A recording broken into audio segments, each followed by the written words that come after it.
SS Rajamouli గురించి చెప్పాలా? అయ్యో, ప్రతి సినిమా లవర్స్ కి ఆయన మూవీస్ అంటే ప్రాణం. అలానే అప్కమింగ్ డైరెక్టర్ కైనా ఒక డిక్షనరీ అంటే అతిశయోక్తి కాదేమో. తెలుగు సినిమా గౌరవాన్ని ప్రపంచవ్యాప్తంగా పెంచిన ఎస్ఎస్ రాజమౌళి తను మిడాస్ టచ్ తో బ్లాక్ బస్టర్ చిత్రాలను అందిస్తూ ఇండియన్ సినిమా బ్రాండ్ గా మారిపోయారు. మగధీర, ఈగ, బాహుబలి సిరీస్, RRR వంటి చిత్రాలతో ఆయన సినిమాటిక్ స్టాండర్డ్స్ ను కొత్త స్థాయికి తీసుకెళ్లారు. బాలీవుడ్ మేటి దర్శకుడు అనురాగ్ కశ్యప్ ఇటీవల హైదరాబాద్ లోని Akkineni Nagarjuna Annapurna film and media స్కూల్లో జరిగిన మాస్టర్ క్లాస్ లో రాజమౌళిపై ప్రశంసల జల్లు కురిపించారు. రాజమౌళిని అనుకరించేందుకు 10 మంది దర్శకులు వచ్చారు, కానీ ఆయన మ్యాజిక్ ను రిప్లికేట్ చేయలేకపోయారు అని చెప్పారు. ప్రతి దర్శకుడు తన స్వంత శైలి కలిగి ఉండాలి, ఏ ఒక్కరి సినిమాల్ని కాపీ చేయకండి అని విద్యార్థులకు సూచించారు. అనురాగ్ కశ్యప్ మాటలో ఒక నిజం ఉంది, అది బాహుబలి లాగా ఉందా అని ప్రజలు ప్రాక్టికల్ గా చూడకపోతే సినిమా విజయం సాధించదు. ఇటీవలే బాహుబలి, KGF వంటి సినిమాలను ఫాలో అవుతూ తీసిన కబ్జా, పులి లాంటి సినిమాలు బాక్స్ ఆఫీస్ వద్ద ఘోరంగా విఫలమయ్యాయి. ఉపేంద్ర నటించిన కబ్జా ఇది పూర్తిగా KGF షేడ్స్ తో తీసిన సినిమా, కానీ ప్రేక్షకులకు అస్సలు కనెక్ట్ కాలేదు.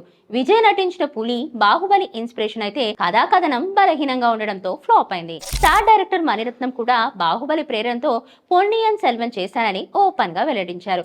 ఒక సినిమా ఇండస్ట్రీ మొత్తాన్ని ప్రభావితం చేయగలదా అని ఎవరైనా అడిగితే రాజమౌళి సినిమాలే ప్రత్యక్ష ఉదాహరణ. ప్రస్తుతం రాజమౌళి, మహేష్ బాబు, ప్రియాంక చోప్రా, బోనస్, పృథ్వీరాజ్ సుకుమారన్ లీడ్ రోల్స్ లో 1000 కోట్ల బడ్జెట్ తో ఒక పాన్ వరల్డ్ సినిమా ప్లాన్ చేస్తున్నారు. ఈ మూవీపై హైప్ అసాధారణంగా ఉంది. ఇది ఇండియన్ సినిమా స్కేల్ ను మరో స్థాయికి తీసుకెళ్లే ప్రాజెక్ట్ అవుతుందని ట్రేడ్ వర్గాలు అంచనా వేస్తున్నాయి. రాజమౌళి సినిమాలు విజయం సాధించడానికి కేవలం గ్రౌండ్ విజువల్స్, భారీ బడ్జెట్ సరిపోదు. కథన శైలిలో నాటకీయత, emotional connection, perfect screenplay, ఇంకా ప్రపంచ స్థాయి విజువల్స్, ఈ అన్ని అంశాలు కలిసే రాజమౌళి సినిమాలకు బ్రాండ్ వాల్యూని తీసుకొస్తాయి. రాజమౌళి సినిమా అనగానే ప్రపంచవ్యాప్తంగా ఆసక్తి కలిగే విధంగా బ్రాండ్ వాల్యూ ఏర్పడింది. హాలీవుడ్ మీడియా కూడా RRR గురించి కితాబిచ్చింది. ఆస్కార్ గెలిచిన నాటు నటు సాంగ్ ఇది ఇండియన్ సినిమా ప్రభావాన్ని అంతర్జాతీయంగా పెంచింది. రాజమౌళి అనుసరించడం కాదు, ఆయన లాంటి గొప్ప సినిమా చేయాలనే లక్ష్యం ఉండాలి. అనురాగ్ కశ్యప్ చెప్పినట్లు స్వంత స్టైల్ డెవలప్ చేసుకోవాలి. పాన్ ఇండియా సినిమాలు ట్రెండ్ మాత్రమే కాదు, ఇండియన్ సినిమాలు ప్రపంచ స్థాయికి తీసుకెళ్లే మార్గం. Please subscribe to the channel and download the Politicos app from the links in the description.